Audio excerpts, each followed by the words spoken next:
তিনি ছিলেন বনি ইসরায়েলের প্রতি প্রেরিত সর্বশেষ নবী ও রাসূল। কিন্তু অভিশপ্ত ইহুদিরা তাকে নবী হিসাবে মেনে নিতে পারেনি।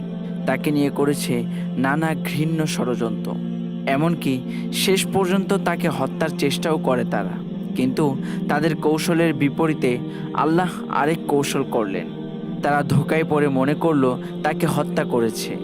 আল্লাহ তাকে তুলে নিয়েছিলেন আসমানে। অপরদিকে তার অনুসারী খ্রিস্টানরাও হয়ে গেল পথভ্রষ্ট।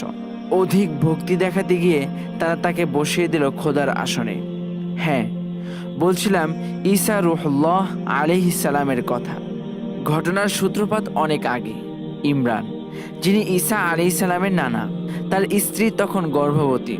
তার স্ত্রী মনে মনে নিয়ত করলেন তার অনাগত সন্তানকে তিনি আল্লাহর নামে উৎসর্গ করবেন, অর্থাৎ তাকে বাইতুল মুকাদ্দাসের খেদমতে পেশ করবেন। সময় কেটে যায়, সেই সাথে সন্তান ভূমিষ্ঠের দিনও ঘনিয়ে আসে। অবশেষে ইমরানের ঘর আলোকিত করে জন্ম নিল এক ফুটফুটে শিশু। ইমরানের স্ত্রী সন্তানকে দেখে খানিকটা হতাশ হলেন। এই যে মেয়ে, একে কি করে আমি আল্লাহর ঘরের খেদমতে পেশ করব? কিন্তু আরশের অধিপতি বললেন, এই কোনো ছেলে থেকে কম নয়। তিনি তার নাম রাখলেন মারিয়াম। শিশু মারিয়াম বড় হতে লাগলো। এক সময় রীতি অনুযায়ী লটারির মাধ্যমে শিশু মারিয়ামের দায়িত্ব অর্পিত হলো জাকারিয়া আলাইহিস সালামের উপর। আপাত দৃষ্টিতে লটারি হলেও মূলত এটা ছিল আল্লাহরই হুকুম। জাকারিয়া আলাইহিস সালাম তখন বৃদ্ধ, তার কোনো সন্তান ছিল না। তিনি সম্পর্কে মারিয়াম আলাইহিস সালামের খালু হন। বাইতুল মুকাদ্দাসের পাশে মেহরাবে মারিয়াম আলাইহিস সালাম বড় হতে লাগলেন। মসজিদের খেদমত করা শুরু করলেন যখন কেউ থাকতো না। মাঝে মাঝে হযরত জাকারিয়া আলাইহিস সালাম তাকে দেখতে মেহরাবের নিকট আসলে তিনি লক্ষ্য করতেন মৌসুম ছাড়াও মারিয়াম আলাইহিস সালামের কাছে নানা ফলমূল থাকে। তিনি অবাক হয়ে একদিন জিজ্ঞেস করলেন, এগুলো কোথা হতে পাও? জবাবে মারিয়াম আলাইহিস সালাম বললেন, আমার আল্লাহ আমাকে দেন।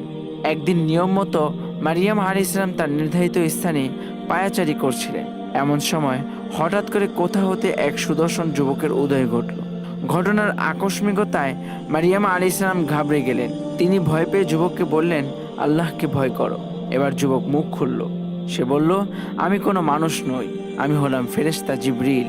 এতে মারিয়াম আলাইহিস সালাম খানিকটা আশ্বস্ত হলেন। এবার জিবরিল আলাইহিস সালাম বললেন, আল্লাহ আপনাকে সন্তানের সুসংবাদ দিয়েছেন।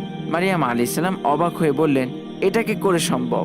না কোনো পুরুষ আমাকে কোনোদিন স্পর্শ করেছে, আর না আমি জিনাকারিনী।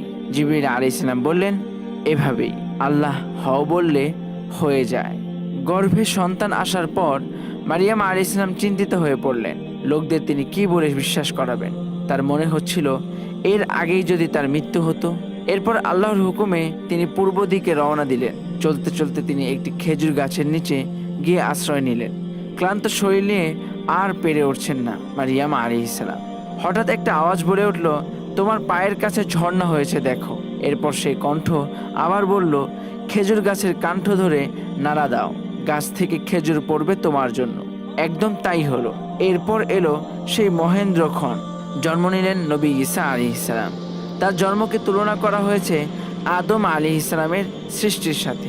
আদম আলাইহিস সালাম যেমন পিতামাতা ছাড়া সৃষ্টি হয়েছেন, ঈসা আলাইহিস সালাম তেমনি পিতা ছাড়া জন্ম নিয়েছেন।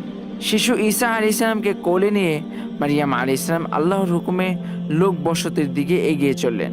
আল্লাহ তাকে নির্দেশ করলেন, লোকে কিছু জিজ্ঞেস করলে তিনি যেন বলেন, আমি রোজা রেখেছি। তখনকার সময়ে রোজা রাখলে সম্ভবত কথা বলা নিষেধ ছিল। মারিয়াম আলাইহিস সালাম তাই করলেন।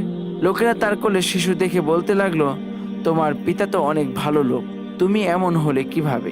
মারিয়াম আলাইহিস সালাম কিছু না বলে কোলের শিশুর দিকে ইশারা করলেন। এটা দেখে লোকেরা হাসাহাসি করতে লাগলো। এমন সময় হঠাৎ করে ঈসা আলাইহিস সালাম কথা বলে উঠলে তারা বোবার মতো চেয়ে রইল। নিজের মায়ের সতীত্বের সার্টিফিকেট দিলেন শিশু ঈসা আলাইহিস সালাম।